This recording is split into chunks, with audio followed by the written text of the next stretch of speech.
Hello everybody and welcome to Forza Horizon 3. I am here with the Chevrolet Chevelle. I'm going to be building this up and taking it up our hill climb course. I was looking at the cars that we ran. I wanted to run kind of a classic car. I want something that would hopefully get a lot of power. I'm not sure how much power this car is going to get. It does come from like a classic muscle car-ish era. So I'm not really sure what to expect. I wanted something that was kind of lower in PI to see if we could kind of balance the PI out a bit and try not to gain like 3 classes from the tires, but apparently that's going to happen anyways. The car does have 375 horsepower from standard. I am definitely going to want to be taking weight out of this car. I'm also going to want to put big tires on 275s on the front, 325s on the rear. That should give us quite a bit of traction. I am also going to put all-wheel drive, or convert to all-wheel drive. Yes, I am going to put all-wheel drive. That is how you English. I'm also just going to go through and stick on the handling parts. It has to be running the off-road suspension. I don't think this car should get thrown around too much by the bumps. With its extra weight, I definitely think that it's going to be able to handle the bumps relatively well. It shouldn't get thrown around too much. It does weigh 3,200 pounds. I don't think I'm going to stick a hood scoop on it. It doesn't change the PI. I might come back to that. What do we have in terms of bits and pieces I can throw on? I'm not sure if we're going to need the supercharger. I wonder what I can get for engines. Okay, so I can get the 6.2 liter V8, which is actually lighter. I could get the V10 or the V12 while all sticking in the constraints of the class. Looking at the V12 and it's saying 700 horsepower and still having 16 PI to play around with, I'm not sure if the standard engine is going to get us up to the top of S1 class, because it seems like handling is going to be our big story for adding PI and not power. If it comes down to it, I don't think I'm going to use the V12. I might do the V10 because it has more torque, and I think I can make up that 60 PI. Plus the V10 is slightly heavier. I am going to build the standard engine. Ooh, one thing that might shoot our PI up. Actually, it doesn't change the PI at all. 4.5, 4.6. Okay, so it doesn't really make that big of a difference. I was just wondering if our gearbox was going to be complete and utter trash. Okay, so let's see what PI we can get it to and horsepower and so on just by upgrading the standard engine. It definitely doesn't seem like we're going to get much because we're not adding that much PI on here. We're only halfway through the class and we have almost all the bits on, so unless turbos basically add on 50 PI, I doubt we're going to stick with the standard engine. No, the turbos won't get us up. It will get us over 700 horsepower, but unfortunately it just won't get us to the top of S1 class. We are going to have to swap out the engine. I'm thinking I'm going to go for the V10, just because that doesn't even have turbos on it.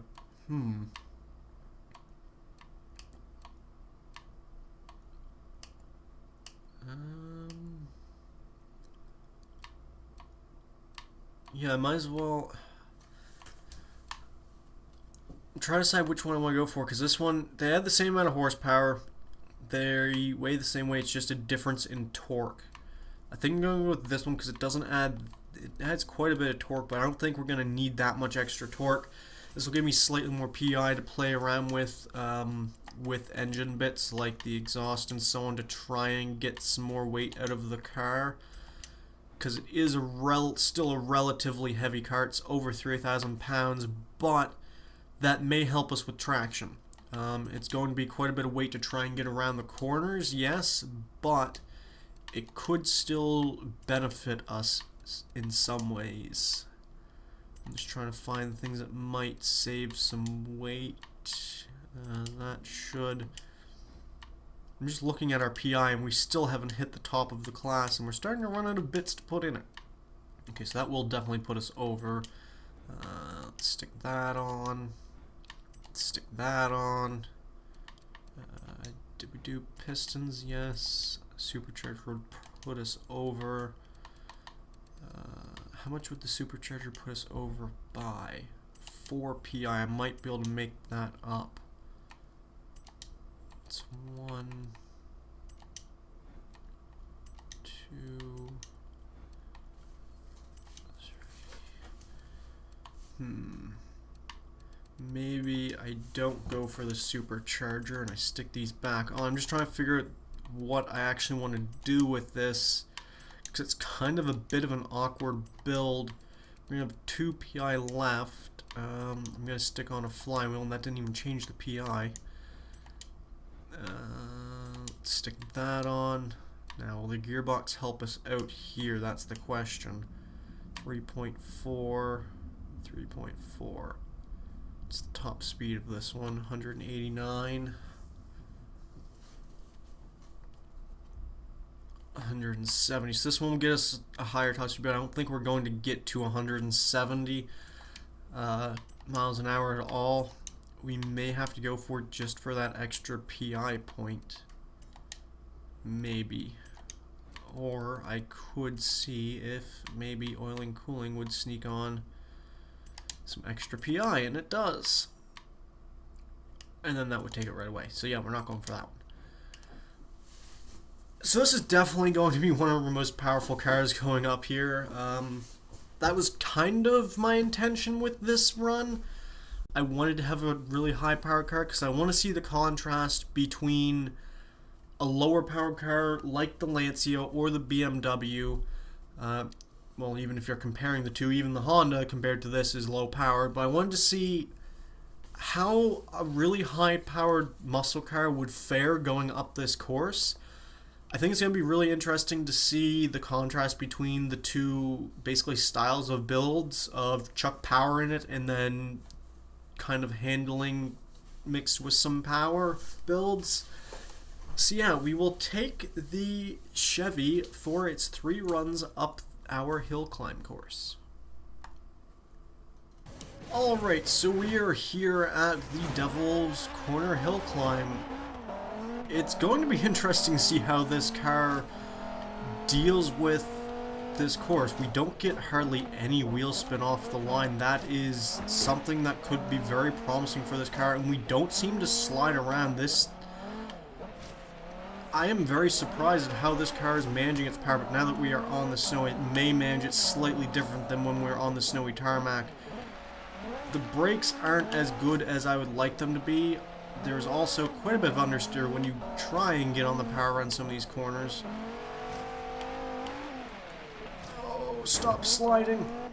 I was full lock there trying to turn, and it was just going basically in a straight line. So I think that's going to be a problem. We're going to have a bit of turn-in problem if we're trying to get on the power. We basically understeer, and then we can oversteer. I mean, you put 870 horsepower in a car. If you're not oversteering at some point around a course, you're doing something wrong. Let's just say that. I don't think this has the acceleration of the likes of the S2000. I could be wrong.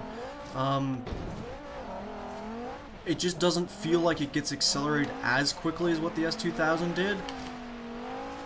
But sometimes it's weird. Sometimes cars can feel like they're extremely quick accelerating. Sometimes they can feel like they're really sluggish, but they're really not. I don't know what to think about this. Of course, we have a dirty run. I'm fully expecting every car that goes quickest around this track to just have a dirty lap. Oh god, we're not going to stop there. Well, we kind of did. I mean, that was kind of a stop, right?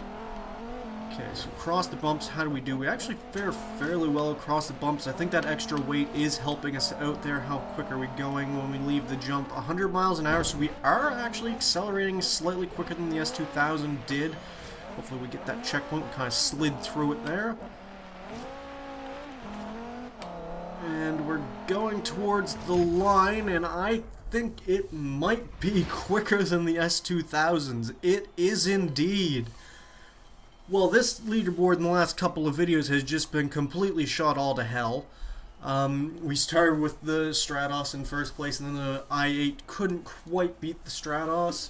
Then we had the S2000 in the last video go into first place, and now by about, actually it might be exactly, I'm not actually sure, because I don't actually have the full time written down because I'm actually recording these back to back, but yeah, I think that we may have beaten the S2000 by exactly 0.3 of a second. That was with a couple scruffy areas. Hopefully we don't get befallen by the curse of Devil's Corner and actually get another faster lap, not just 2 really crap laps. But yeah, we will take the Chevy for another run. Okay, let's take the Chevy for its second run. I think that the brutal amount of power in this car is actually what is helping it. It can be a hindrance to it at times, but other times it's actually what's helping it because it can get accelerated so quickly. I'm not sure if maybe slightly longer gears would help it out as well, because you're firing through the gears so rapidly in this car. From like first gear to fifth gear takes hardly any time at all in this car. I'm not sure if longer gears would help or not, if shorter gears are actually what is helping it quell some of the wheel spin maybe and just get its power down. But the car gets its 800 horsepower down so well. Like, we've seen the likes of the Lancia or even the S2000, they had 400 or 500 horsepower in them, and they were struggling around some of these corners. They were sliding around even when I wasn't inputting that much throttle. This, I am being, like here, I'm almost flat out around that corner, and we didn't really get that much of a slide out of it. We've seen much worse from the likes of the Lancia and the S2000 and so on. I am just amazed at how well this car puts its power down, how well it just turns through these corners. I was expecting to have kind of an oversteering nightmare on my hands. And the brakes aren't terrible either. It gets slowed down into these corners so well. At first I kind of caught it because they aren't as good, I don't think, as the S2000s, but we are going quicker into these corners. We can be flat out around that corner. I did have a lift. I didn't get on the power immediately after landing. Get off the ice, ice, ice. I'm going to dive to the inside here to try and avoid that ice so we don't crash into a wall, because I want to get a clean run out of this car so badly. We're going to be doing about 95 miles an hour. That entrance to the corner before the jump kind of messed us up. We had to take a shallower line, so we didn't actually get as good of a run as we should have, but it is going to be a quick run. Whew. That is another quick run. It's the first car to get in the 204s. So by the looks of it right now, it looks as if going for brutal power is definitely the way to go, but at the same time this is an extremely good handling car, so we could see some classic cars hitting the top of the table. Alright, let's take the Chevy for its final run, and actually the Devil's Corner curse didn't befall the Chevy. Its fastest run so far, let me make that very clear, so far has been a clean lap. I actually was so excited with how we actually got a clean lap out of the car that I forgot to check to see what time it was. I know it was a 04.7, I think? Something like that. Yeah, I'm not sure if I'm going to be able to get a quicker lap out of this car, because I didn't have too many problem areas. We didn't really run wide in too many areas. Oh, we kind of tapped the wall there. Actually, yeah, we did tap it because we got a drift tap skill. Oh, we're quite wide there. I think if we can get the first part of this run done relatively well, when it comes to the ice section, if I can avoid the ice, I think we can go slightly faster than our last lap, just because I had to take a compromised line into that corner before our jump. I think that kind of hurt the car a little bit because we saw we were only doing 95 instead of like 100 miles an hour across the final jump. So yeah, if I can get through the ice slalom without any issues, I definitely think that we could be on for an even quicker lap time. I jumped quite further. I had to get on the brakes a little bit so I didn't hit the wall. Now it's time to send the car down our ice slalom, get off the ice on the outside there. We made it around without too much compromise, and it's flat out around that corner, and we are up towards 101 miles an hour across that jump, but we do get jumped. Oh god! We got the front end of the car got bounced up on the landing of that jump, and we got basically, seeing as the front end got launched up, I couldn't steer. I definitely think we are on for a quicker run. I mean, we were only about a second or so, maybe less than a second down on our last run, but unfortunately we got bounced up on the landing of the jump, which sent us careening into a wall, which made us lose a bit of time there. Yeah, we have a new leader with a 204 point, I want to say 7 maybe. But I can't remember because I didn't actually take a look at the time. I was so amazed that we got a 204 that I didn't really clue into what the time was. But yeah, I'll throw all of the lap times and stuff up at the end of the video. That way you guys can see them, because my brain is terrible at remembering things apparently in the short term. But yeah, that is going to be it for this video, guys. If you liked the video, hit the like button and be sure to subscribe. And until next time, goodbye.